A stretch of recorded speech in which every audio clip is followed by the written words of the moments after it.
This is Ethan, and I'm here with Dave, and together we are Dave and Ethan's 2000-inch Weird Al podcast, episode 53-inch. On this week's episode, we interview Pam Ritchie from the legendary Midnight Star Weird Al Fanzine. It's Dave and Ethan's 2000-inch Weird Al podcast. It's a podcast about Weird Al. It's Dave and Ethan's 2000-inch Weird Al podcast. Seriously, the whole podcast is about Weird Al. Dave and Ethan's 2000-inch Weird Al podcast. You don't have to listen, but we're glad you are. Dave and Ethan's 2000-inch Weird Al podcast. Welcome to the first inch of season 2. Yes, as of this episode, we are now in the second year of the podcast. And I thought you would forget our anniversary. Of course not. Our 20-year anniversary has passed already, but I didn't forget. February 4th, 2000, the Palace Theater in Albany, New York. It was my first show ever, and of course, you were there. So that's the first time you and I were in the same room together. 20 years ago, February 4th. Right? That's what you mean? Well, that's pretty cool, but there is a much more important anniversary. Oh, right, of course! The 13-year anniversary of the first time that I took pictures of your legs. That was on May 3rd, 2007, at the Turning Stone Casino in Verona, New York. Yes, another important anniversary, also the day we first officially met. And it was the first time I met Jackie. So that must be the anniversary you're talking about. Well, Ethan, there's one more anniversary. Of course! Yes, our other anniversary this week. Now, I was listening back to episode 48-inch, and according to that episode, we launched Dave and Ethan's 2000-inch Weird Al podcast on May 8th, 2019 at 3:05 a.m. 3:05 a.m. Eastern Daylight Time. We thought it would be fun for our podcast anniversary, which lands on Friday, to do a live chat with you, our listeners. Yes, that's right. We're going to be doing a live chat this Friday, May 8th. It's at 9 p.m. Eastern Daylight Time, 8 p.m. Central Daylight Time, 7 p.m. Mountain Daylight Time, 6 p.m. Pacific Daylight Time, 5 p.m. Alaska Daylight Time, 4 p.m. I think they got it, Dave. Yeah, okay. So we will be doing a public live video chat open to all of our listeners on our Instagram. So be sure you are following us at 2000inch on Instagram. We hope you'll come join us, talk about the podcast, talk about our collections, and maybe even chat about a certain favorite musician. That's right. We're definitely going to be talking about Yanni, but I feel like we can also talk about Weird Al as well. So that's Friday, May 8th, 2020 for you time travelers, at 9 p.m. Eastern, 6 p.m. Pacific. All you need is an Instagram account, and you should already be following us at 2000inch, but just in case, make sure you're following us before Friday. Plus, we will also post information on the at 2000inch social media pages and in our group over at group.2000inch.com. Before we get into this week's interview, there's a few cool things happening in the Alniverse. Yes! Last week, Al made an appearance in Dan Povenmire's video, How's Your Quarantine, along with Kate McCucci, Diedrich Bader, Swampy Marsh, and Wayne Brady. It was a lot of fun. It's definitely worth 107 seconds of your time. And also last week, Al posted a video from when he and Lin-Manuel Miranda found out they were getting Hollywood stars. That video is so fantastic. I must have watched it 100 times. And Ethan, of course, you were the one who shot the video of Al finding out that his star was fully funded and paid for by all of his fans. Yeah, in Providence, Rhode Island. It was after a screening of UHF. Al was doing a Q&A, and you got up to the microphone, and you told Al that the $40,000 was officially raised, and I got it on video. Thankfully, there was no car behind him to almost get hit by. New episodes of Reno 911 have started to drop as of yesterday on Quibi. Now, no word yet on when Al's episode will drop, but he did share a picture of the character he's playing, and it is Ted Nugent. I cannot think of a better character for Al to play. It really won't be a stretch at all for him. I have always loved Reno 911, so I'm so excited to check it out. I'm glad it's back. Ethan, have you ever been to Reno? I've been there. That is where Jackie and I shared nachos with Al on the tour bus. Fun times. No, I haven't. I've never been to Reno, nor have I shared nachos with Al on a tour bus in Reno. And you know where else I've never shared nachos with Al on a tour bus? Burrito in Troy, New York. This week's episode brought to you in part by the vegan Mexican restaurant Burrito in Troy, New York. Home of the 2-pound double wrapped in a quesadilla Burrito. Come on down to Burrito and Burrito, your Burrito. Find them at burritosquared.com and at Burrito Squared on Instagram. And remember, not every burrito is a burrito, but every burrito can be burritoed. Now, Dave, you know I've been collecting Weird Al stuff since I was a young kid. No way! I've been collecting Weird Al stuff since you were a young kid, too. I remember getting a few issues of the Midnight Star Weird Al fanzine really early on in my collecting, and boy, I was so glad that you weren't bidding against me on those, Dave. While you were still in diapers, Ethan, I was subscribed to the Midnight Star Weird Al fanzine back in the 90s, and I don't know if you realize this, Ethan, but that was the only way to get any kind of Weird Al news at the time. I mean, WeirdAl.com didn't exist. The internet was just barely coming around. It was new. There was no, Facebook or Instagram. There was no instant Weird Al news. You had to wait for a new issue to come out, and then you would rifle through it and you would look to see what all the latest Weird Al news was. On mail days when the Midnight Star fanzine came, that was the greatest day. I just remember impatiently waiting by the mailbox for the latest issue to come. And I just remember crapping in my diaper. It was an honor to talk to one of the creators of that amazing Weird Al fanzine. Without further ado, let's check out our interview. So I am really excited for our next guest because she is one of the founders of the Midnight Star fanzine. And I subscribed to that when I was 20 years old, and that was my main source of Weird Al news for many, many years. Welcome to the podcast, Pam Ritchie. Thank you. I'm glad to be here. We're so excited to have you on. I was too young at the time when it was going on, but I remember for years, ever since I started being a Weird Al fan and started collecting, copies of the Midnight Star have always been a really sought-after, hard-to-find item, and I love collecting them.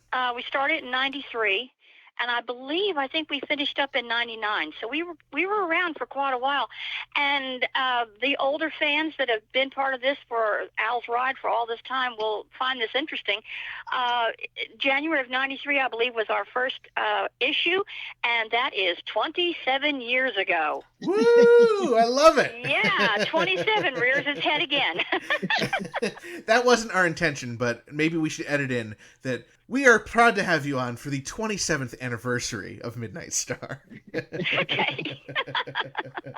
I mean, I'm kind of glad that you brought up the number 27 because my recollection was that somebody at the Midnight Star was basically the first person to point out to Al, that, hey, you use the number 27 a lot. So I think that the Midnight Star has a lot of history in making 27 be the number that Weird Al fans recognize. We were all, when I say we, our original staff, so to speak, we were part of an old classic Doctor Who science fiction group. And we all also shared a lot of other things. We Star Trek and all that, and musical taste, and everybody loved Al. And, of course, so we all listened to his music and devoured everything, what little we could get, about Al. And it just seemed like we were talking about it one day, and it just came up like, boy, 27 sure does come up a lot. And I believe we were the ones to bring it to his attention. And from then on, he went with it. I mean, it's so synonymous with Weird Al culture now. I mean, you talk to any Weird Al fan and they know 27 is the Weird Al number, and they get excited when it shows up in a song or a music video, or even when he sings the words 27 in a concert, you can tell people are extra jazzed. So that is a really cool thing to be part of. Well, since we're talking about this, let me quickly say I pulled out an old copy of the Midnight Star just to familiarize myself, because it's been 27 years, and I happened to get the one for May-June of 1996. And there was something we put in here about the fact, of course, that he's always giving us 27, and we all love it. But it says here, if I may read this, thanks to Al for keeping 27 going, but it looks like it's going strong on its own. In March, Al reported that Bad Hair Day debuted on the Canadian music charts at number 27. So that's something we had no control over. It just happened. I love that. Not only does Al intentionally put 27s in his work, but 27 somehow seem to find him. Yes. So I guess we should really start at the beginning. How did you become a Al fan, and then how did that transform into actually creating the Midnight Star? Ooh, well, I can only speak for myself at this point, but when I was in my teens, I discovered Dr. Demento. And because of Dr. Demento, I heard Al and other people that he played on his radio show, and there was just something about Al that stuck out. He was special.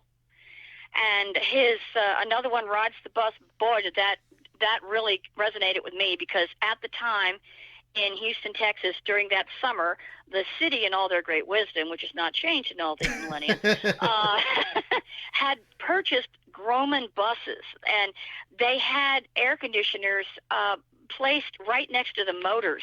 So the air conditioners would overheat and they'd stop working. And now Houston, Texas summers are very, very hot.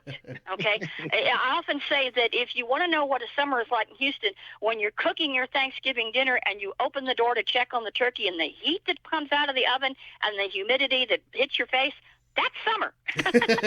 So when he talked about another one rides the bus, I'm like, oh gosh, yes, that's it. So, there you go. It's been love ever since. I'm curious to know how you guys came up with the idea to start a fanzine. There had never been anything like that out there for Al fans before. Frustration. Because there was nothing out there about Al. We never did know, and this was back in the days now for the younger fans before the internet. We didn't always have the internet, and things were done manually, And so anyway, one day we were all, just commiserating about that, like, man, we never know when there's going to be a concert or if we can travel somewhere. There was a concert that was announced at the old Astroworld in Houston. Astroworld was a wonderful place. It was something like Disneyland. It was a big park, and they had a very big venue, and they'd had all kinds of concerts all through the summer. Well, this one time, Al was mentioned, and it happened to be on the radio. And boy, I remember everybody was so excited. We met at another lady's house, and we were all jumping up, down, screaming, and so excited. So we decided that everybody that could, we all got tickets to go. And we decided we wanted to make an impression. We wanted Al to know that his Texas fans really loved him. And so the idea was decided that we were going to get a basket and then put all kinds of different items of Texas in the basket, like Texas wine and Texas candy, and everything in there was from Texas. It was themed. Well, when we got there, of course, there was always security, thank goodness. But anyhow, we managed to talk our way backstage, and Al was very gracious, and he met us backstage in the trailer, and we presented him with the basket. And we kind of, I guess we impressed him, I imagine. And we mentioned at the time, that we were fans anyway, and we were Doctor Who fans. And in science fiction at that time, they had things called fanzines, which were fan created storybooks, something like the Harry Potter fan fiction and stuff like that you hear about now. Right. Well, then of course it was before the internet, so everything was put in a fanzine and it was published. You'd buy it, you'd spend the money for it, and then it was printed and mailed to you. And so that's why we got the idea of a fanzine, because that's where we were anyway, thinking about zines. And we wanted to do something for Al. He liked the idea, and we exchanged information, and it went from there. That's so cool. Your first issue came out back in January of 1993. And like you said, I was maybe 20 years old at the time, and there was no other source for Weird Al news. So I don't think I found out until about the second year you were in production about the Midnight Star. I think I got like a flyer in my close personal Friends of Al newsletter or something, said, hey, you want to subscribe to this if you're as rabid fan as we think you are. And of course, I think ran and, wrote out the check and sent it off to you as soon as, I got that, and I bought all the back issues and everything. And I would wait. You came out, I think, quarterly, like every quarter or so you put out. Every other month. Well, it started out every other month, and then I think it became quarterly because it just got to be too much it was expensive to print it so much. So yeah, we did have to change our publishing dates. Yeah. I would wait by the mailbox and be like, I can't wait for my next issue. And then that started here. I was still living with my parents. I said, when that brown envelope comes with Midnight Star, make sure you come and you find me because I want to read it. I would sit down and I would flip through and I would read that thing from cover to cover over and over again. And it was so full of such valuable information. Things like some of my favorite columns. You had this column called Snippets, where you had all Al news from just, fans would send in where they saw Al in the newspaper, they saw him on TV, and I was so excited because I'm like, wow, there's other people out there that look for Al the same way that I do. I know. Didn't it make you feel wonderful to know you weren't alone and that you had legions of fans there? It was wonderful, and it was definitely a labor of love, and I've got to do a shout-out to Al and the band and his manager, Jay Levy. They have always been so supportive and helpful, and it's because of them and their cooperation that we were able to do what we did. Oh, yeah, for sure. I mean, definitely just the involvement that they had. You'd have spotlights on the different band members in some of the issues, and you would also have a column that you started that eventually morphed into what's on Weird Al's website, the Ask Al column, where Yes. you would send him a list of questions every month or every issue, and he would personally answer questions from fans. It was like the only way that fans like myself knew how to get in touch with Al was to send the question to you guys and hope that you would ask Al for us. That's right, because this was before social media. We didn't have Twitter and all that other stuff, so this was it, yeah. So what I'm really interested in is how do you start it? I understand like year 2, Dave finds out and he can subscribe, but where do you get the fan base in 1993 to create this fanzine? Well, like I said, they were very supportive, and Jay Levy, they would give fan letters, and so they were very kind, and they would share with us some of the addresses of the fans that had sent fan letters, and we in turn would send them a little flyer that we have this going, and would you like to subscribe? And the response was wonderful, and a lot of people responded, and so we were able to have the funds to start making this fanzine for Al. So that's how that happened, was again through cooperation with Mr. Levy. Like I said, none of that could have happened without their trust and their cooperation. That is so amazing and incredible. And I would have to imagine, at what point do you start soliciting for the first issue? It was after they sent us the first, I forget now when it was. Obviously, it was going to be in '92 because that's when that was the summer we saw the concert and we started to get things together. And so after he sent us the beginnings of the fan base list, we started sending out right away, immediately. We designed a flyer and sent it out and went from there. Wow. So we didn't wait. We didn't let the grass grow. We got to work. And so for the first issue, are you able to take the fan submissions, or was the first issue really just, hey, we have to really start off fresh with our own content? The first issue or so was definitely everything that came from Al and the band and stuff that we thought up ourselves, and it went along as we went along, and were able to get the mail back and forth from the fans, and and then we started going into stuff like that. So it wasn't from the first issue, no, because we just didn't have the material yet. Yeah, I mean, flipping through the issues, it's so cool. There was like personals for people. There was, like find a friend, pen pal. There was, people would submit just news and pictures, and it's so amazing to see something so collaborative from all these different Weird Al fans from across the world. It was a very special time. Very, very special, and I was sad when it finally had to end, but everybody had lives, and we were growing up, and we moved on, but we've always still loved Al, and we still do. Pam, I don't know if you know this or not, if you remember, but I've actually submitted some stuff to the Midnight Star, and I was looking through my fanzines trying to find out which issues I was in. Which one? Yeah, tell me which one so I can go look them up. Right, so the very first time, it took me, like I said, I subscribed probably in, I'm guessing, somewhere around the second year, but it took me until 1997 to actually have something important enough that I felt was worthy enough to send off to you guys. And so I'm in the July-August 1997 issue, and on the second page, I mentioned that Al was mentioned on the May 13th episode of Jeopardy. He was one of the trivia answers. And cool. I'm gonna see if you know this question. Uh-oh. And all right, so the answer is Weird Al Yankovic is known for playing this instrument as well as Lawrence Welk. What is the accordion? Oh, you got it. 400. For $400, that was that question. On that episode. Wow. I'm impressed with your trivia knowledge, Pam. And then there were 2 more times that I actually got my name, and one time I actually got my picture in the book. And that was in the May-June 1998 issue. There was a full-page spread that you guys put in there about me getting my very first Weird Al tattoo.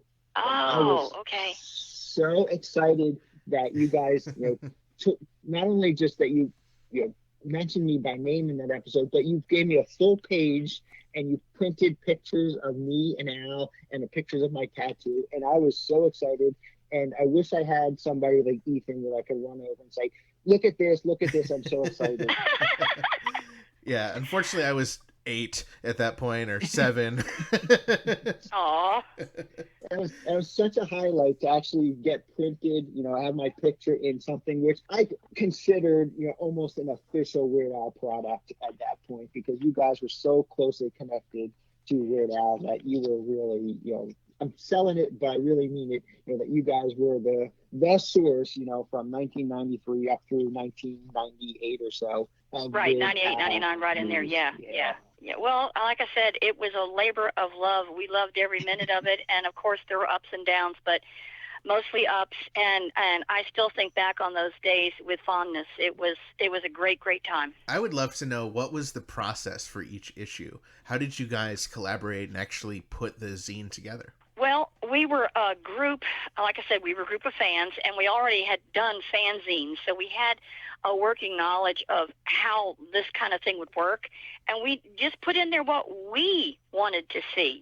Right. We wanted to see more fan participation. We wanted to see complete lists of the tour schedule. We wanted to see when in new albums, new material was coming out.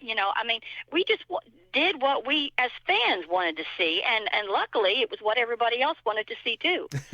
So we would get together and sit at Carlotta's house, and we would just kind of brainstorm. A lot of great ideas came from that. So it was pretty much just getting together as a group and with a pizza or two, and off we went. Now, what was the physical process itself? Were you just sitting there, folding papers, stapling them, and sticking them? Oh, yeah. Oh, my gosh. Oh, we had an assembly line. Every time we did a production, we would bring home several boxes of all these different, they never, because it was extra to collate, so they'd bring home, yeah.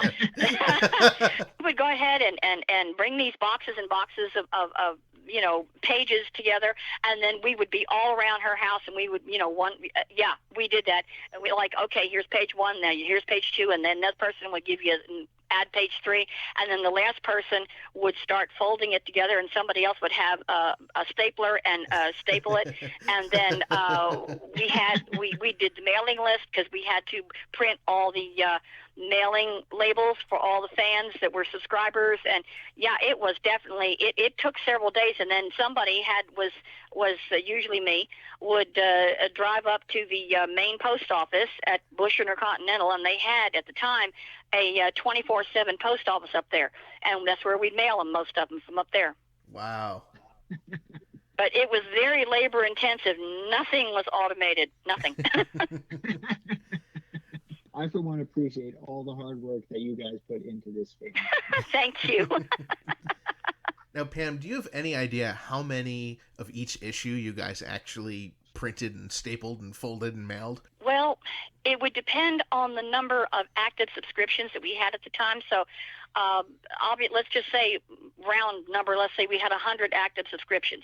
We would try our best to do 150, so that as more people started to subscribe, the first issue they'd get was the most current issue. Okay. So we tried to do at least 50 more than whatever our active subscriptions were at the time. Okay. And do you have any idea what it, at its height got up to? I think at the between 300 and 500. Wow. Yeah, like I said, it was very labor intensive for a while there, and yeah, and if we hadn't loved Al and loved what we were doing, because nobody got paid. Right. It was all voluntary. Right. All right, yeah. But I believe that was. I'd have to go back and check the books. I hadn't even thought about that, but it was probably between 300 and 500. I mean, that's why it's been so hard for me to track down every last issue. Because there's, the people who are getting them are big fans, and they're going to hold on to them. And it's, for years. I'm almost done, though. I think I almost have all of them at this point.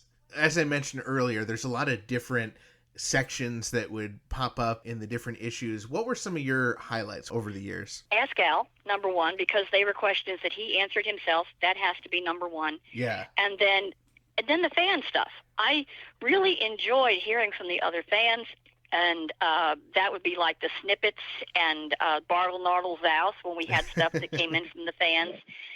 That was all, and whatever we used from the fans. And toward the end there, we were asking for fan art submissions, and we had some very, very talented subscribers that would send in artwork.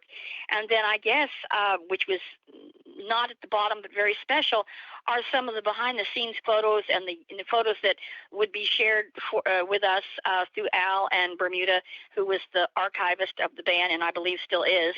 And, he'd send us pictures of when they were young and behind the scenes at the videos and things like that. That was always very special to get something like that to share with everybody. Oh, yeah, for sure. Bermuda is great. He's been a support of our podcast as well, but he's a great, resource for the fans. I'm so glad to hear that he contributed to the issues as well. And he did greatly. Yeah, he did. Yeah.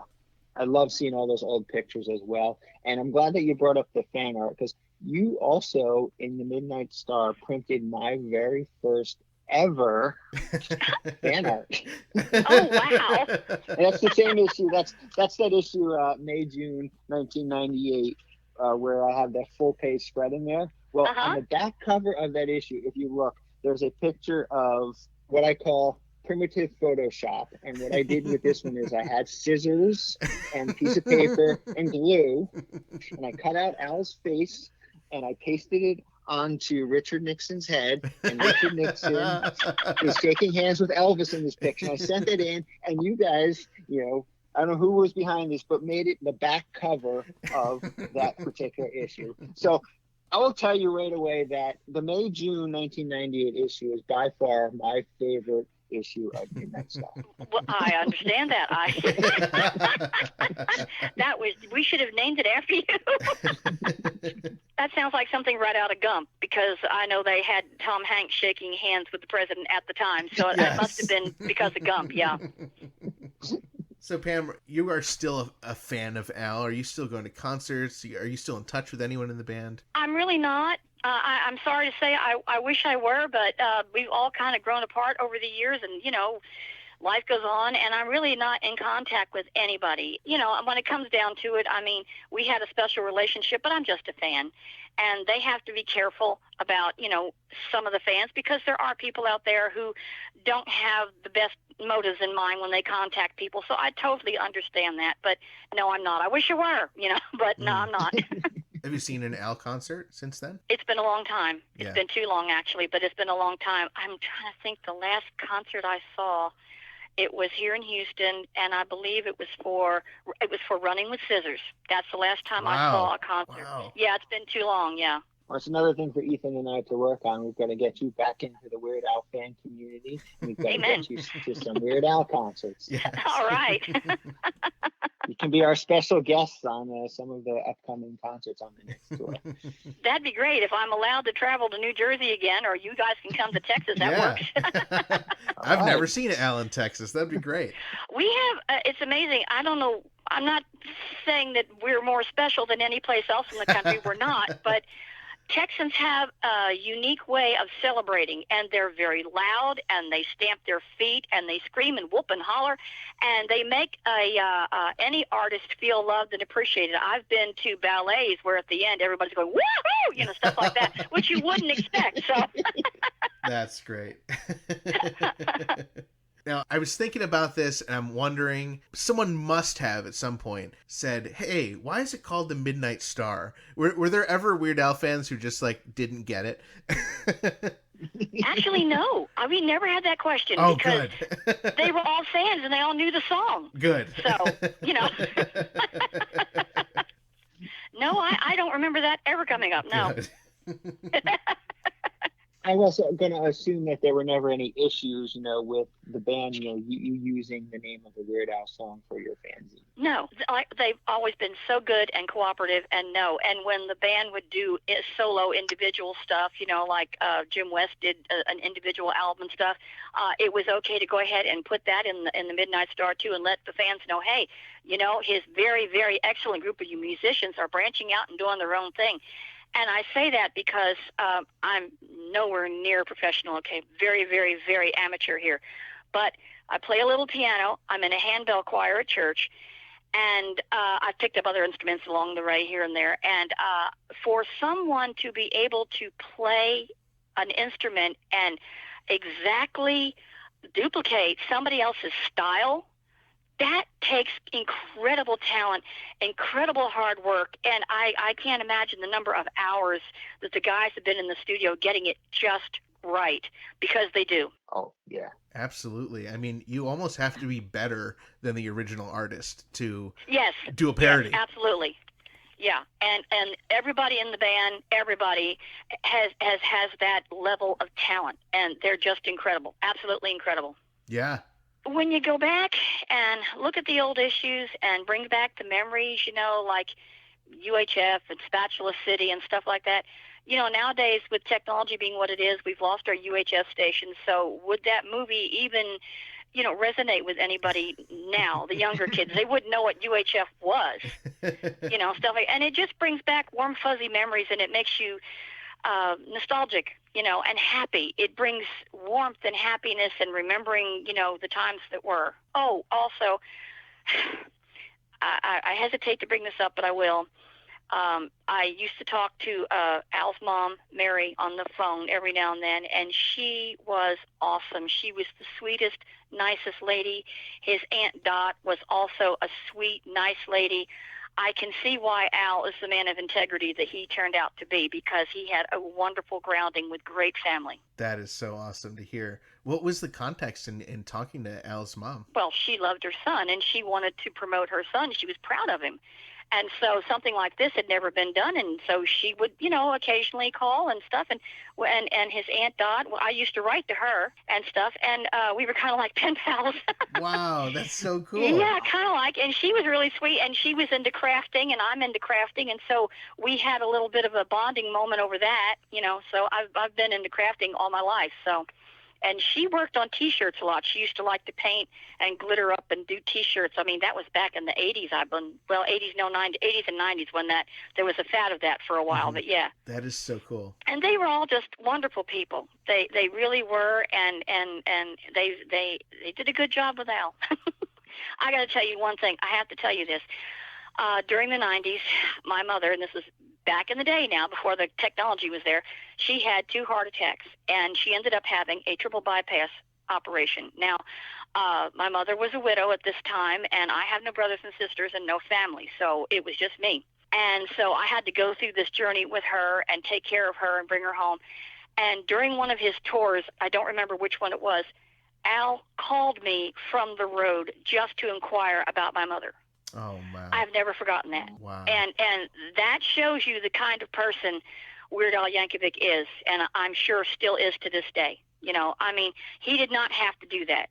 He really didn't, but he did it on his dime, and I'll always be impressed by that. That's incredible. It sounds like everything related to, your journey in doing Midnight Star was just really special, to Al, to his family, his fans. It sounds like it was really just an incredible thing, and you deserve a big thank you. This is really cool what you guys did.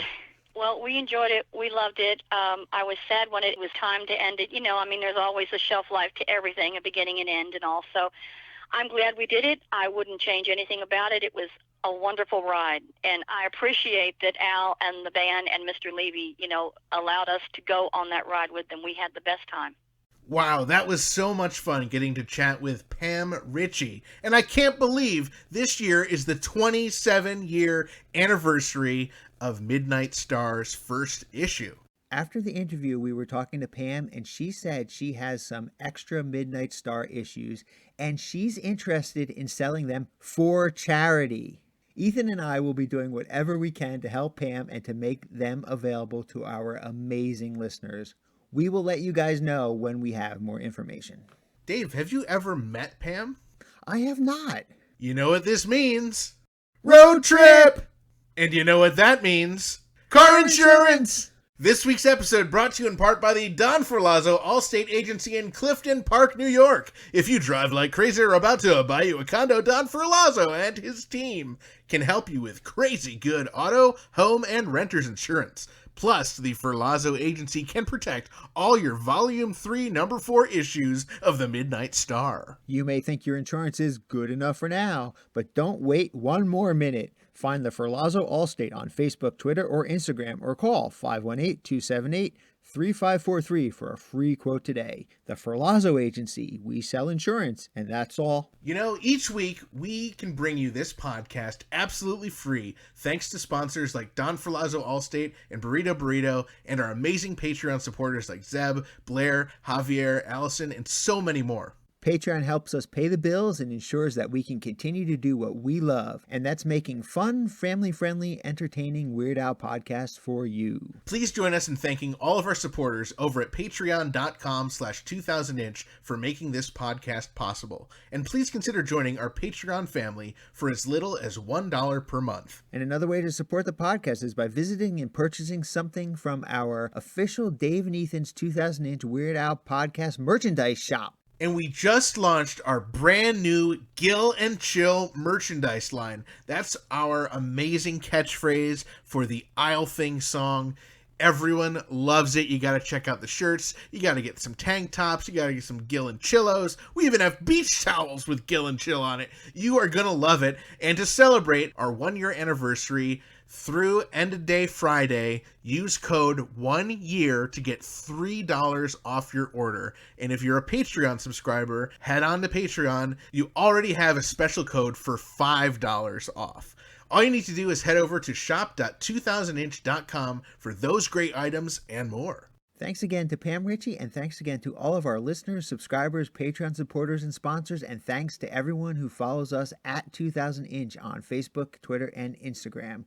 We look forward to seeing you on Friday, May 8th at 9 o'clock Eastern, 6 o'clock Pacific for our live video chat to celebrate our podcast anniversary.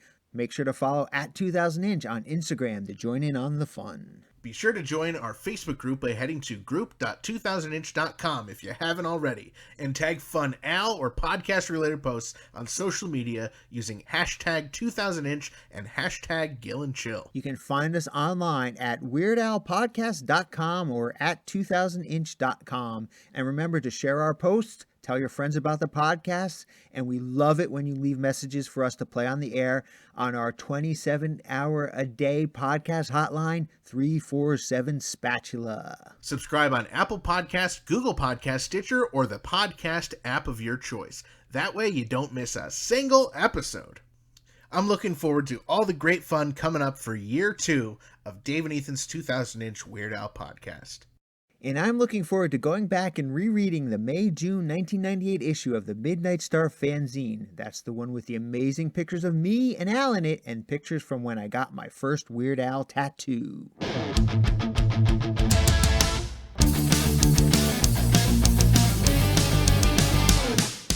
That was Dave and Ethan's 2008 Weird Al podcast, episode 53.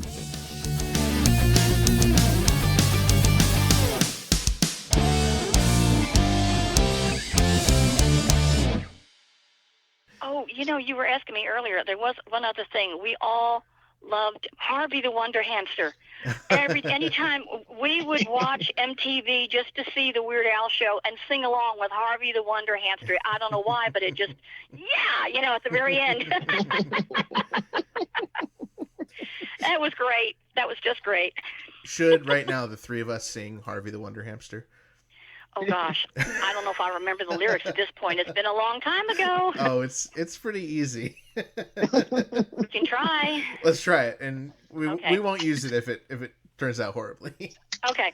Oh, Harvey, Harvey the Wonder Hamster. All right. Yeah, I don't think so. I don't think Al has anything to worry about. Yeah, we may be good at fanzines and podcasts, but singing is not.